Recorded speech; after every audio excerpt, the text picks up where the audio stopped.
Guys, hi.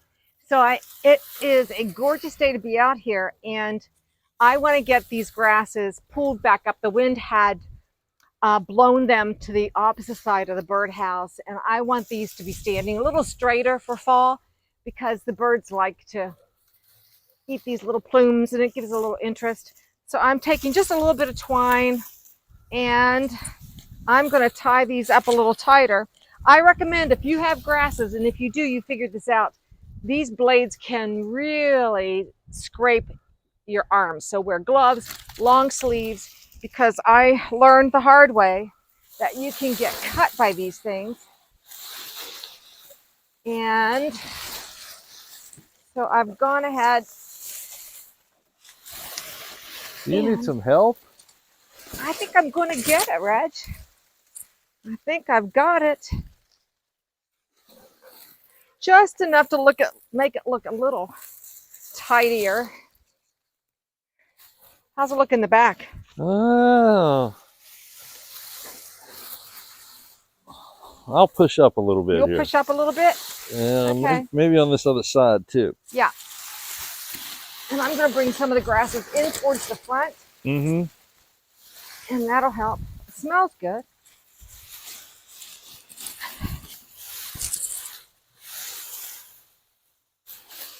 I think it's well, I'm getting out of that mess. Get out of the mess. You're not covered up for it.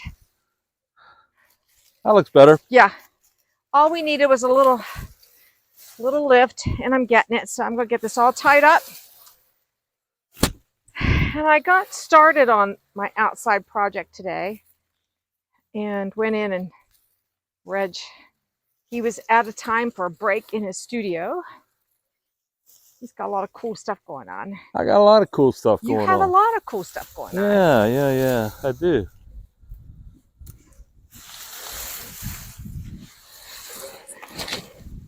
I do know that the birds just enjoy the heck out of They do. Eating off this grass. And it just looks nicer during the tied winter, up. and yeah. It's amazing how small that grass starts out when you cut it back, and I know.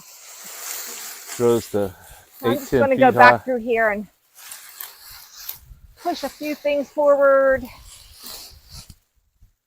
Pull this up a little bit. All right. I do have some supportive structures back here, some poles, and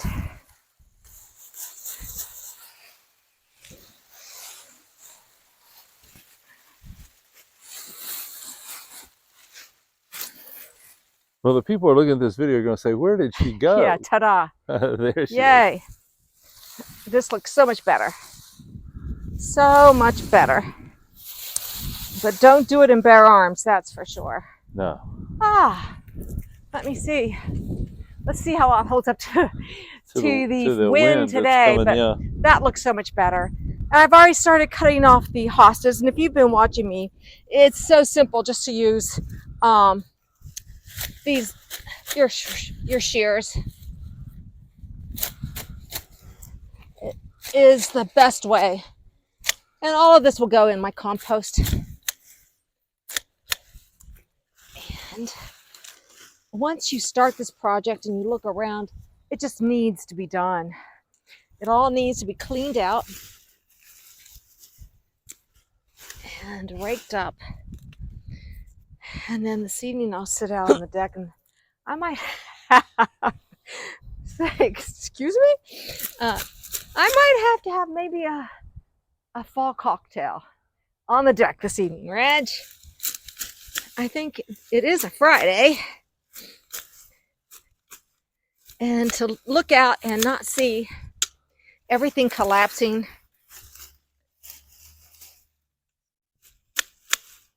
I like it. All right. So that is getting rid of the hostas. We'll get those all raked up. Oh, I see one more.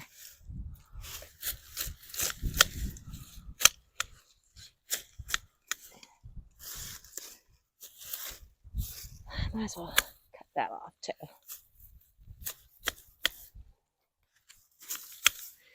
Getting rid of the zinnias too. Allows you to get back in the garden and clean the rest of that off. And I'll show you. Well, I've got a bucket of water here.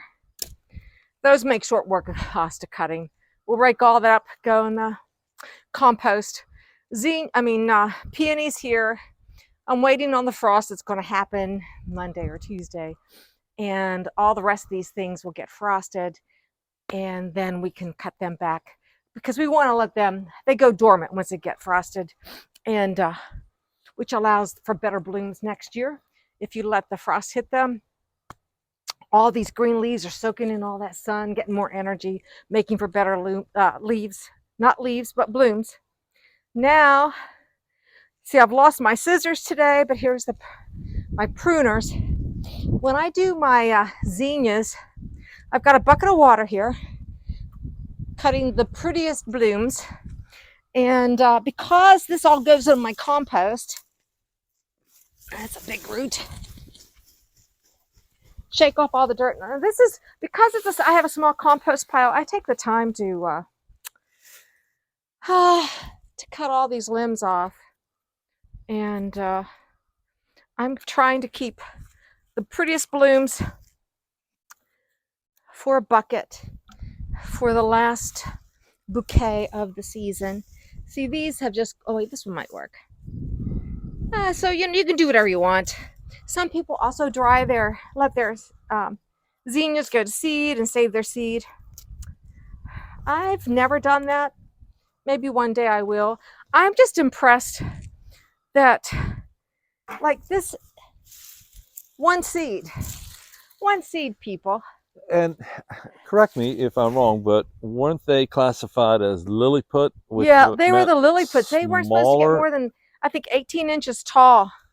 So, I think from what I've seen with other people out there gardening, they found that theirs outperformed what they said would happen. So what I do though for my compost, I got off track there, is I try and cut all these pieces into smaller pieces. I have time and I don't have a lot of space, and I want my compost composted by next year. So I do this into smaller pieces, and it'll just make it easier for these to decompose quicker. With a frost too, even in the compost, all of this will go to mush. These limbs will go to mush. And especially if we get any snowfall too. I mean, and this winter, if we get like some I good said, snowfall, there's a chance of snow flurries just on one night next week. So this is what I'll do. Cut off all the pretty blooms and cut it into small pieces for all my zinnias. And this looks so much better with this all cut back. But you can see the blooms are spent. This has been a real pretty one right here. So keep a bucket of water handy. Cut all your pretty blooms first. And then, oh, that's so pretty. Put them in your bucket. So that's done. That's done. I also planted some grass seed on that hillside today.